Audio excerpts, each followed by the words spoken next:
Buen día, soy la doctora Elisa López Rodríguez, médico radiólogo con alta especialidad en radiología oncológica. Hoy les voy a hablar acerca de la resonancia magnética en la utilidad en la mama. Hace más de 30 años se ha utilizado la resonancia magnética para algunas patologías mamarias. En 1986, los autores demostraron en un estudio comparativo con y sin aplicación del material de contraste, en las cuales observaron que los carcinomas muestran una alta concentración de material de contraste que les permite identificar la característica de cada uno de estos nódulos que se encuentran. A través del tiempo, las modalidades que se han establecido para el estudio de la mama, como la mamografía, la resonancia, la tomosíntesis, el PEM o la termografía, se han ido evolucionando. Los principios físicos de la resonancia magnética implican la utilidad de un resonador con un campo magnético, en las cuales son recibidas estas formas de onda, y esto produce una imagen dentro de una estación de trabajo. Las indicaciones están de forma específica, todavía no está aceptado como tamizaje. Las indicaciones de determinación de multicentricidad en la misma mama, o ya sea que exista alguna lesión contralateral, y esto ayuda al quirúrgico a planear el procedimiento. Es útil, o la indicación es evaluación de las cicatrices después de la terapia conservadora con reconstrucción mamaria, en terapia conservadora con radiación, en pacientes con implantes de silicón, la vigilancia de la quimioterapia neoadyuvante, o bien en busca de un tumor primario de origen desconocido, evaluación de los pacientes con alto riesgo, dado que la densidad, ya sea en la mamografía o en el ultrasonido, no permite valorar adecuadamente el tejido, y en aquellas pacientes con factores de riesgo hereditarios para cáncer de mama. La utilidad de la resonancia magnética es en aquellos pacientes con antecedentes hereditarios como BRCA1, 2, PTEN o TP53, y en estos pacientes ya de por sí tienen un 5% del riesgo de tener un cáncer de mama por arriba de la población promedio, y a los 25 años puede llegar a tener un riesgo de 50 hasta el 85%. En aquellas pacientes que ya tienen un diagnóstico de cáncer de mama en una de las mamas, ellas tienen 5 veces mayor probabilidad de tener otro cáncer de mama en la mama contralateral. Y también es porque se sabe que más de 2.2 millones se van a presentar o se presentaron de casos en el 2020 de cáncer de mama. Alrededor de 685,000 mujeres de estos 2.2 millones de casos perdieron la vida a causa de la enfermedad.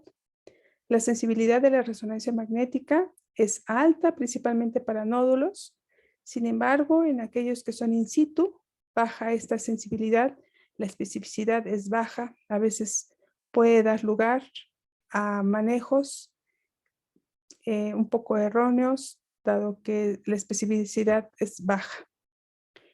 Bueno, en la resonancia magnética tenemos que tener un análisis detallado de las características morfológicas de los hallazgos para poder establecer un BRAF. Se utiliza la espectroscopía y la difusión de manera específica para ver qué características tienen estos nódulos, focos o no masas. Y esto se va a través de los derivados de los componentes de la colina, que es un marcador tumoral en el cáncer de mama. Las estadísticas que tenemos para nuestra población en México, vemos que en las mujeres en los grupos de edad de 50 a 59 y 60 a 64, el cáncer de mama ocupa los primeros lugares, así como la mortalidad por número de defunciones, que también en el caso de las mujeres, el cáncer de mama es la principal causa de muerte dentro de los tumores malignos. En el mundo no es diferente, el cáncer de mama ocupa los primeros lugares de mortalidad. La técnica que se utiliza es utilizar un resonador de 1.5 a 3 teslas. En los equipos de 3 teslas tendrán mejor calidad de imagen y menor tiempo de adquisición. La adquisición en la actualidad va de los 18 a 20 minutos hasta los 30 a 35 minutos. La utilidad del medio de contraste es importante. Este es un T1 sin y con contraste, que es lo que ayuda a diferenciar muchas veces el tipo de tejido que se presenta, ya sea benigno o con características tumorales. También se utiliza secuencias en T2 con supresión grasa, que también nos ayudan a caracterizar el tipo de lesiones. Y como mencioné, la espectroscopía y las curvas cinéticas de la espectroscopía a base de la acetilcolina, y en las curvas que vamos un poquito más adelante. ¿Qué es lo que se le valora al estudio de la resonancia? Bueno, una vez teniendo alguno de los hallazgos, vamos a ver qué tipo de tejido, al igual del resto de los estudios de ultrasonido o mastografía, vemos la cantidad de tejido graso o tejido fibroglandular, alguno de los otros tipos, qué tipo de realce de fondo en el caso de la resonancia magnética, si es mínimo, si es moderado, mediano o alto, si existe simetricidad o no. Además, en el caso de los focos, son aquellas zonas de contraste menores de 5 milímetros que habitualmente tienen menor significancia, menos del 2%, vamos a encontrar lesiones neoplásicas. Las masas, ¿qué le vamos a estudiar a estas masas o nódulos? Bueno, les vamos a estudiar la forma, los márgenes, cómo es que se va a dar este contraste en el interior, ya sea homogéneo, heterogéneo, de forma anular, o podemos encontrar septos. Factores asociados, algunas lesiones ya sea del pezón o en la piel, o algunas otras alteraciones de ganglios o en la pared. También vamos a ver el contenido de grasa, que exista o no, y algunos otros hallazgos en los cuales podemos encontrar. Si encontramos algún contenido de masa, no es una masa, también tenemos que determinar dónde está la localización y el comportamiento de las curvas cinéticas, de acuerdo a lo que hayamos evaluado. También tenemos esto que les comentaba, son los realces no masa. En esta no tiene la característica de un foco ni un nódulo, ya que no tiene esos márgenes que nos permita decir que es un nódulo, sino es una concentración de medio de contraste, y esta tenemos que mencionar la distribución, cómo es que se distribuye. Y algunos a otros hallazgos asociados que ya habíamos comentado. En la quinta edición del VIRATS se agregó la utilidad de la resonancia magnética en los implantes. La clasificación de VIRATS también es utilizable en la resonancia magnética, a diferencia del resto de los estudios como la mamografía o el ultrasonido. En la categoría 4 solo vamos a tener de sospecha, no vamos a tener la A, B o C, pero igual van a coexistir con del 0 al 6. Estas son las curvas y se refiere a la concentración del material de contraste. Habitualmente los tumores muestran un importante realce a los 90 segundos, ya sea que este sea rápido, mediano o de forma lenta. Y nos vamos a ir a lo que es el lavado. Cuando esto persiste y es elevado, persiste esta elevación, nos habla seguramente de alguna patología benigna. Cuando hay una meseta, nos puede hablar de una patología benigna o en algunos casos maligna. Y el lavado rápido generalmente va asociado a patologías neoplásicas de malignidad. Lo que les comentaba, valorar los nódulos, no solo el interior, no solo la concentración, sino los márgenes. En este caso tenemos aquí un nódulo que, si bien el interior no muestra mucho realce, los márgenes son irregulares. En este caso estamos hablando de un carcinoma ductal infiltrante.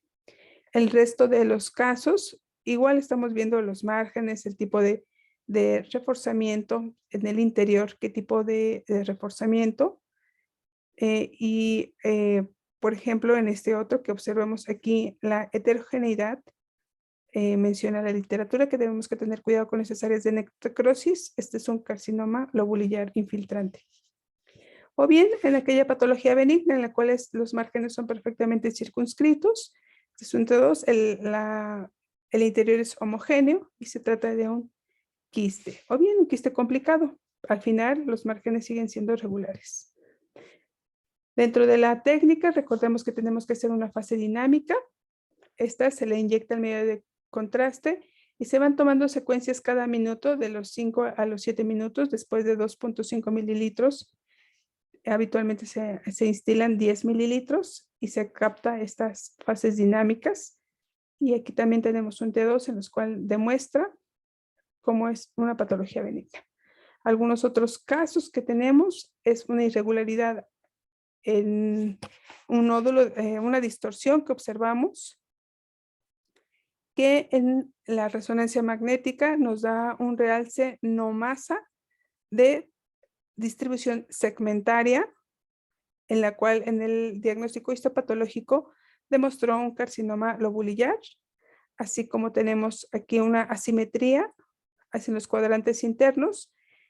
En la resonancia magnética también mostró un realce no nódulo o no masa, un ascenso rápido y un lavado también más o menos rápido, pero más en meseta. Y esto nos habló de una extensa papilomatosis.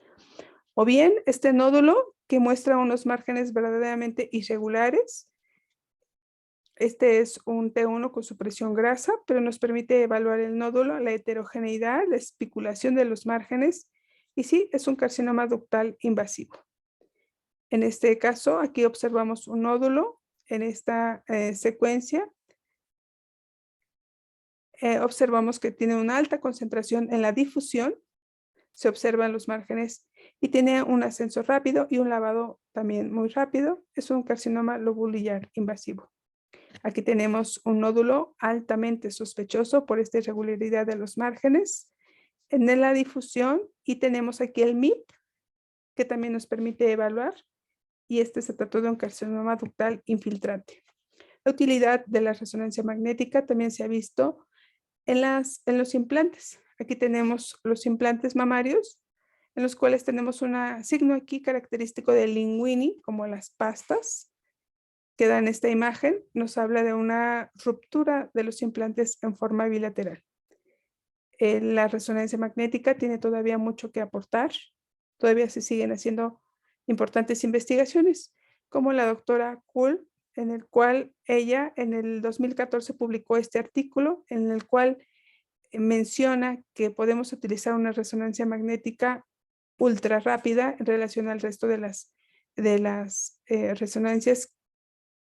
Pese a que esto es un estudio corto, ha demostrado importante sensibilidad y respecto a la especificidad y sensibilidad y especificidad. Sin embargo, aquí en casos de sospecha sí tendría que ser un poco más extenso para poder evaluar las curvas. En estas no, pero acorta los tiempos que de pronto en algunos laboratorios, en algunas instituciones, mejora el número de pacientes que se ve. Bueno, el estudio de la resonancia es amplísimo. Esto es un temario muy breve que espero les haya aportado información. Gracias.